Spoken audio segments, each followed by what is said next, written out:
Aujourd'hui, on va parler de la fertilité du sol. Mais attention, on ne parle pas juste de terre, non, non. On va plutôt plonger dans un univers absolument fascinant, un écosystème incroyablement complexe qui est là, juste sous nos pieds. On a tendance à voir le sol comme quelque chose d'inerte, pas vrai? Mais cette question, elle change complètement la perspective.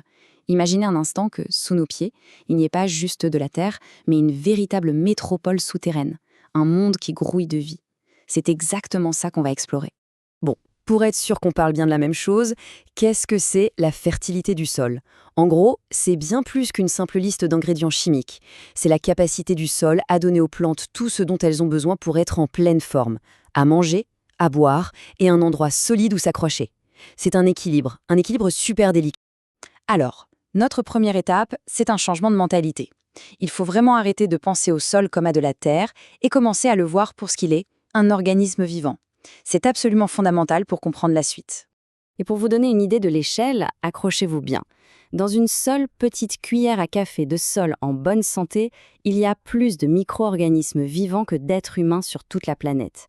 C'est juste incroyable, non? Des milliards de bactéries, de champignons. C'est ça, notre fameuse ville souterraine. Et ce sont ces petits travailleurs de l'ombre, les vrais héros de la fertilité. Ok, mais alors, elle est faite de quoi, cette métropole? Pour le savoir, on va enfiler notre tablier de chef et regarder la recette. Quels sont les ingrédients secrets d'un sol vraiment riche et fertile? Alors, un sol en pleine santé, c'est avant tout un équilibre parfait. Regardez, presque la moitié, ce sont des minéraux. On peut dire que c'est le squelette du sol. L'autre moitié, c'est de l'espace. En gros, moitié air, moitié eau. Indispensable pour que tout ce petit monde puisse respirer et boire. Et puis, il y a ces fameux 5%, la matière organique. Ça a l'air de rien, 5%, mais croyez-moi, c'est l'ingrédient magique. C'est ce qui fait toute la différence. Mais le vrai secret, ce n'est pas tant les ingrédients eux-mêmes que la façon dont ils travaillent ensemble. C'est une synergie. Les minéraux, c'est la charpente. L'eau et l'air, c'est la vie, ça permet de respirer. La matière organique, c'est le garde-manger, le carburant. Mais ce garde-manger est inutile sans les cuisiniers. Et les cuisiniers, ce sont les micro-organismes. Ce sont eux qui transforment la matière organique en nourriture que les plantes peuvent absorber. Sans eux, rien ne se passe. Tout est lié. Le problème, c'est que cet équilibre parfait est aussi terriblement fragile. Et aujourd'hui, il est en danger. On va maintenant aborder un sujet un peu plus sombre, la crise silencieuse, mais bien réelle, de la dégradation de nos sols. La différence entre un sol sain et un sol dégradé, elle est flagrante. D'un côté, on a un sol sombre, plein de vie, qui boit la pluie comme une éponge. Il résiste aux extrêmes, à la sécheresse comme aux inondations. De l'autre, un sol pâle, compacté, mort. L'eau ne pénètre plus, elle ruisselle, emportant tout sur son passage. C'est vraiment la différence entre un écosystème qui fonctionne et un désert. Alors, comment on en est arrivé là? Eh bien, ça ne s'est pas fait en un jour. C'est le résultat de décennies de pratiques qui ont ignoré la nature vivante du sol. Dans les années 50, le labour intensif a commencé à tout casser, à briser sa structure. Puis, dans les années 70, la chimie à outrance, les engrais, les pesticides ont littéralement empoisonné la vie microbienne.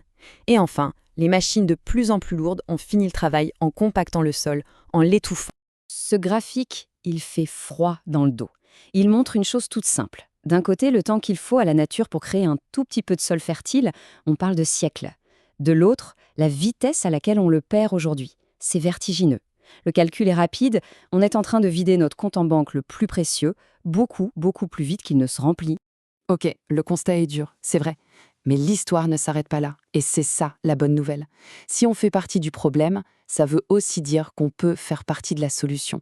Il existe des manières de réparer les choses, de restaurer cette fondation. Et voilà le message le plus important de tous. Le sol a une capacité de régénération absolument incroyable. Il est résilient. Ça veut dire que si on arrête de lui faire du mal et qu'on commence à travailler avec lui, la vie peut revenir. Rien n'est perdu, loin de là. Alors, comment on fait concrètement? En fait, c'est assez simple. Il suffit d'imiter la nature. Première chose, toujours couvrir le sol. Dans une forêt, le sol n'est jamais à nu. Il a une couverture de feuilles. C'est sa peau, sa protection. Deuxième chose, le déranger le moins possible. Fini le labour qui casse tout. On préserve sa maison. Et troisième chose, la plus importante peut-être, le nourrir. On lui redonne de la matière organique, du compost. On remplit le garde-manger pour que les travailleurs souterrains aient de quoi faire la fête.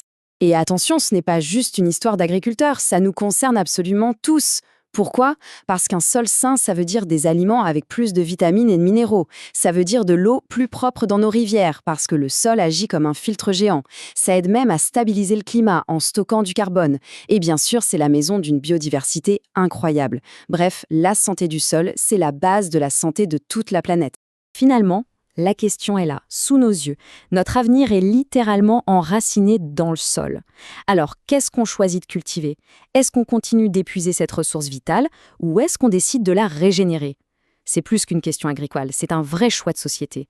Et la réponse qu'on donnera, eh bien, elle dessinera le monde de demain.